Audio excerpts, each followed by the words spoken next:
mene ovo. Ajde. Kako si, Luna? Dobro sam, hvala. Super, nikad bolje. Kako izgledaš? Hvala puno. Šta se dešava nešto novo kod tebe u životu? Pa, ništa specijalno novo. Iskreno, bila sam se malo povukla, imala smo, eto, Mija nam je bila nešto malo bolešljiva, pa sam onako bila fokusirana na nju. Sad sam, eto, krenuli smo opet malo više da budemo aktivni poslovno, malo smo se bila onako, što da kažem, povukli. Ništa radimo, sve klasika kod nas, ništa specijalno novo, lepe, to neke lepe stvari. Moja sestra uskoro puni 18 godina, tome se kao radimo, žurkica neka lepa stiže i to je to. Šta će sestra pokloniti za 18. rođendan? Već sam im poklonila. Već smo, eto, imali smo, sad neću otkrivati šta, onako smo porodično zajedno, nešto što njoj zaista sad treba i služit će sigurno u životu, tako da, eto, to smo joj poklonili pre rođendana. Kako komentarišeš to što, evo, malo vas nema i odmah krenu priče da ste razvod, svađa, navikli ste ljudi da ste zajedno? Pa dobro, da, naravno, i onda kad čim nema mene pored njega ili obrnuto, odmah se stvaraju teorije, što je okej. Mislim, mi smo prosto javne ličnosti i da naša veza je započeta javno, ljudi koji nas voli, prate, prosto nas vole u paketu, onda vide da neko fali ovo pomišljene nešto najgore, ali ne mora uvijek da bude ono najgore, može prosto nešto neki normalne životne okolnosti da budu i eto, ovim putem želim da kažem da nemojte ljudi praviti ome neke priče i neke teorije koje ne postoje ili zato što ne mora da bude ono najgore, uvek. Je to opterećujuće? Ako se neko ne seti nečeg da se nešto možda ne znam kako to ima nešto na pamet. Evo da se staviš tačku na nagađanje, znači nije istina da se razvodi. Ne, razvodim se, imam burnu još uvek, još sam udata.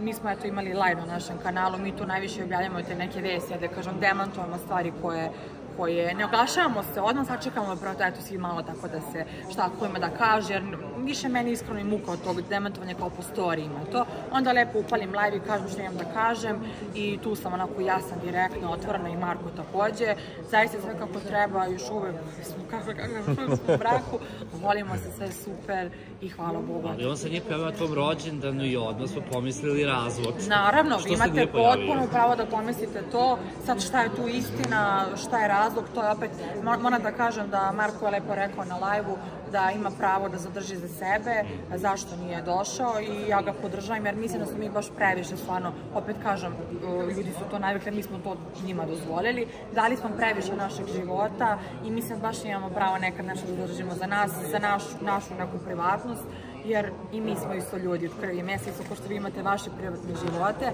tako imamo i mi, ono što želimo da vam prikažemo, mi vam prikazujemo, ono što vam želimo, to sačuvamo za nas i to je apsolutno legitimno. A da li je tebi smetalo što nije bio sa tobom na proslavi rođendana?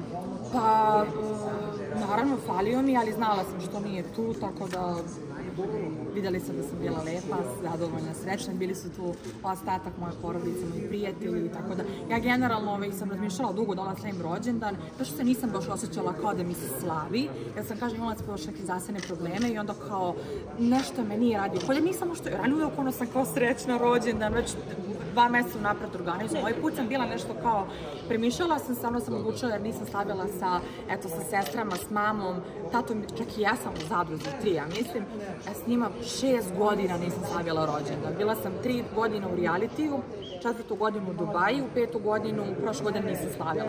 Znači, rekla sam sebi, šta god da bude, kogod ono, ne znam, da pada, šta god da pada s neba, ima da slavim rođendan zbog njih, jer eto, hoću sa njima da budem, da proslavimo zajedno, da mogu da mi čestitaju rođendan uživo i eto, to je bio najveći Šta ti Marko poklonio za rođendan? Neću da pričam šta poklonio. A pisalo si da si namerno ćutala par dana, da niste namerno hteli da demantujete, da biste mogli da unovčite, da skoči broj pregleda na YouTube-u kada se oglasite, da zapravo se niste razveli. Pa dobro, ljudi će uvek da nagađaju to, kad čujem to radi za marketing. Da li vi stvarno mislite da bih ja dovela svoju porodicu u bilo kakvu opasnost ili priče takve za bilo kakav marketing? Ja mislim, i previše marketinga imala u svom životu i zaista ne vapim za tim.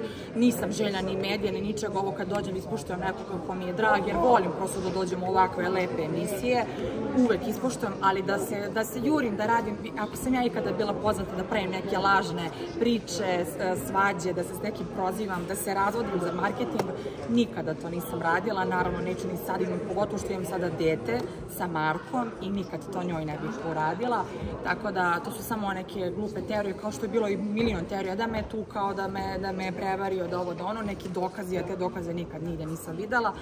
Tako da neka pričaju, odgovarat će za to što su pričali, a naše je da mi možemo da kažemo bilo je, nije bilo, ili da kažemo i ne moramo da kažemo razlog, tako da apsolutno ono što mogu da kažem da je sve sasvim u redu. Kako biste opisala vaš brak?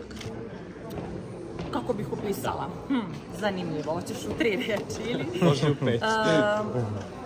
Iskren, kakva god je situacija. Ako je loša, loša je, ako je dobra, dobra je.